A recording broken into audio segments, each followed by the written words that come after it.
Tonight on The Edge, it wasn't the outcome we were hoping for. Downtown Detroit was buzzing tonight with anticipation that the Tigers would clinch a spot in the American League Championship Series. Unfortunately, this was not meant to be. Fox News' Dave Kinchin joins us live with hopefully was not the last home playoff game of the year. Dave, how they doing? Okay, so we thought this would be the place to be with what we thought would be a celebratory night, but no, the Tigers didn't win it, so where we are right now in Greektown, it's not necessarily hopping, but that's okay.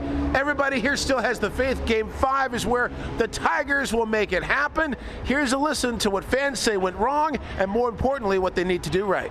I think it was a close game, but unfortunately we didn't get the win. It would have been great to get it here at home and get a couple of days to rest before we go into the next round.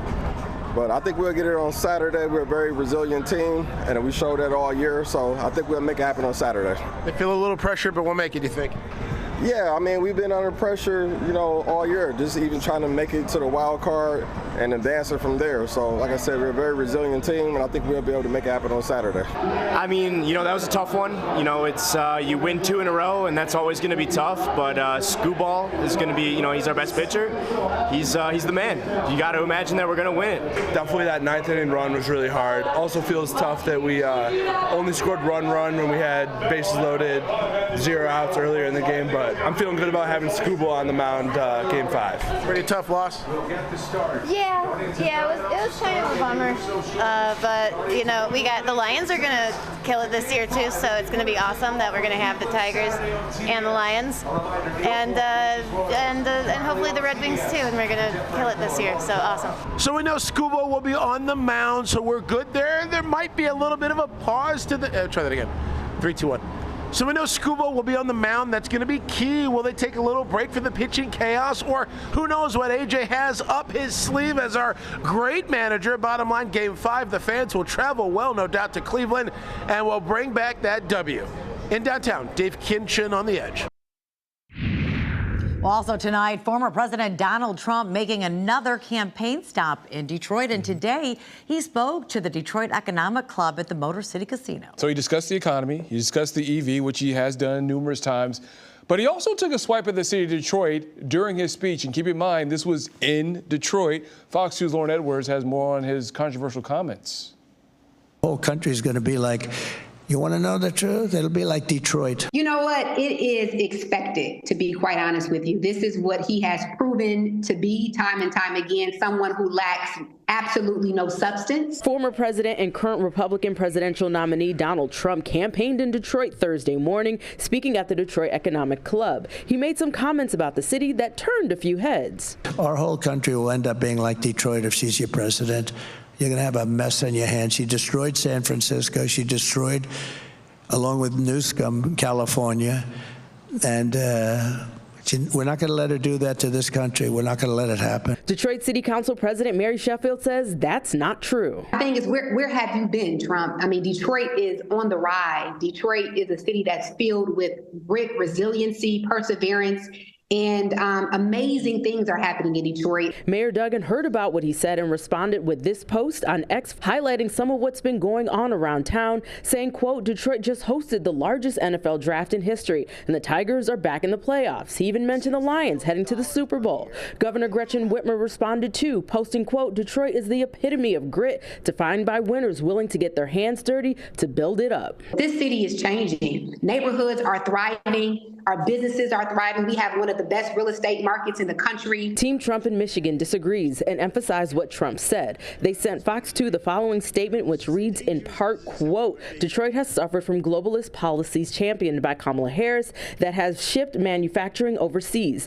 Detroit's population has dropped over 60% since 1960, maintains the 3rd highest homicide rate in the country, and a poverty rate for full-time workers 3 times as high as the rest of Michigan, end quote. It goes on to say that Trump's policies will bring in a new era of economic success. Sheffield says that's already happening. She hopes Trump's words motivate people to head to the polls. I am just looking forward to Detroiters showing up and really showing Trump what we are all about. A few other city and state officials responded, including Attorney General Dana Nessel. And if you would like to read the full statement from Team Trump, you could head to fox2detroit.com. I'm Lauren Edwards, Fox 2 News.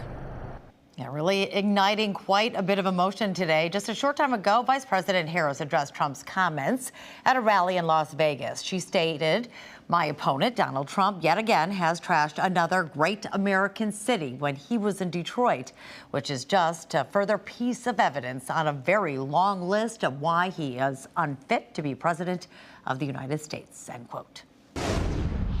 As for the Democrats, tomorrow, Vice Presidential nominee Tim Walz is coming to Macomb County. Details of the event are not being released. He is expected to focus on job growth. This will be his third visit to Michigan since accepting the nomination. Now let's take a look at how both sides are stacking up against each other here in Michigan. Yeah, as you can see, it's a very thin margin with Vice President Kamala Harris leading by, well, we're going to get that up there for you, but it's leading by 1% among likely voters, according to one survey. A different poll, there you go, a different poll places Trump in the driver's seat by 3%. So when you break it down by issue, that same poll found that Trump has an 8% point advantage on who would better handle the economy. However, Harris is leading Trump on abortion, which has been a major issue of her campaign. Well, if you stepped outside tonight, you would see something that is out of this world. The Northern Lights have paid us another visit. Take a look at the images captured tonight from Southfield, Newport, and Royal Oak. Look, these temperatures, they may have dipped a bit this week, but tomorrow that will change. I can't get over those images. I missed that. I must have been looking in the wrong spot. We can't really get out of here because we don't have any windows either. Yeah, Captain Rich, I mean, that's gorgeous. When we leave tonight, we're all going to go outside. We're going to take a look. Fantastic. And you at home, go outside and take a look. Tonight might be the night you see the Northern Lights. We had that big solar storm a couple of days ago. The Northern Lights are one of the byproducts. Let me show you. Clear skies for us. It's going to be cool again tonight. It was chilly last night. Some of us dipped down into the 30s to start the day today, but right now it's all quiet out there. Here are the daytime highs. 73 Chicago, 65 for us this afternoon, 65 in Saginaw. There are the high and the low averages. Look at the records, 84.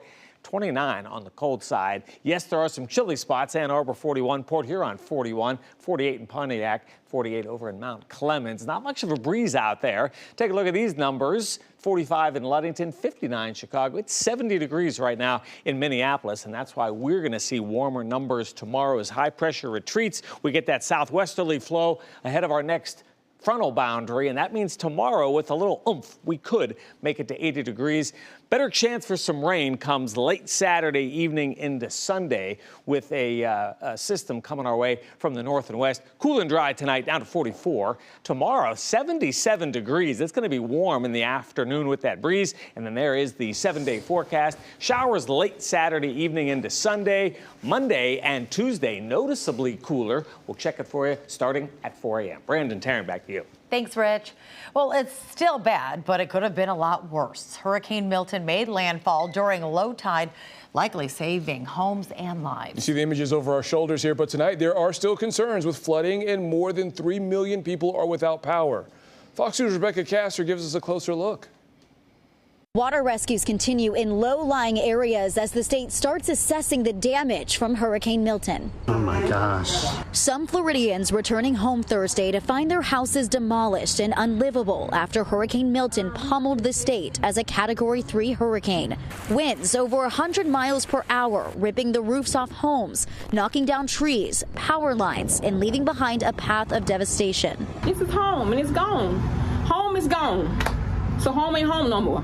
Multiple deaths have been reported, and that number could keep rising as rescue efforts continue in flooded, low-lying areas. More than 700 rescues took place in Hillsborough County alone. Hey, let me spin around. This includes a 14-year-old boy who was clinging to a broken fence, picked up by the sheriff's office. And the shocking rescue of a man left clinging to an ice chest in the waters off the Gulf of Mexico by the Coast Guard. They say the man was on board a fishing boat when he became stranded at sea overnight as Milton moved inland. This is a very fluid situation.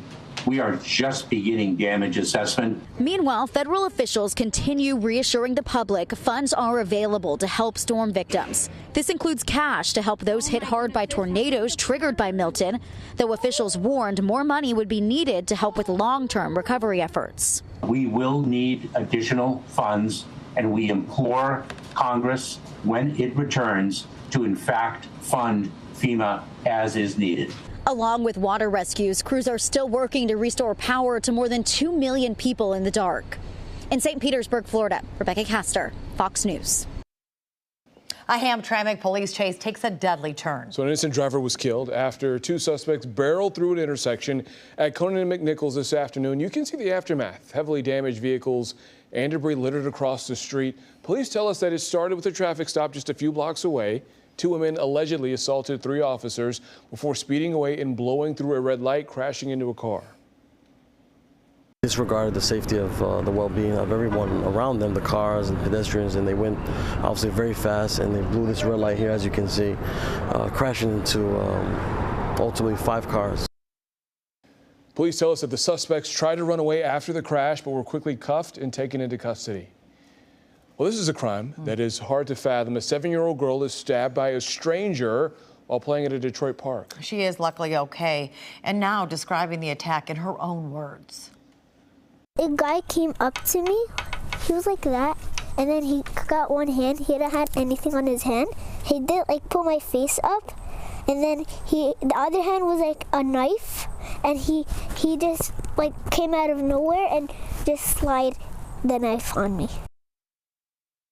Poor baby. Seda Masra tells us after getting slashed on her throat, the man tried to puncture her stomach with a pocket knife. She ran for help, and neighbors quickly came to her aid at Ryan Park on the city's far west side. When we went out to the park, I mean, the children there, they were just horrified. They were traumatized. I'll tell him, you're a very mean guy, and you're very a bad guy, because I wish you never came out of the prison. And that man she's referring to has been identified as 73-year-old Gary Lansky. He is now charged with assault with intent to murder and assault with a deadly weapon. Investigators tell us this does not appear to be a hate crime and put the blame on mental illness.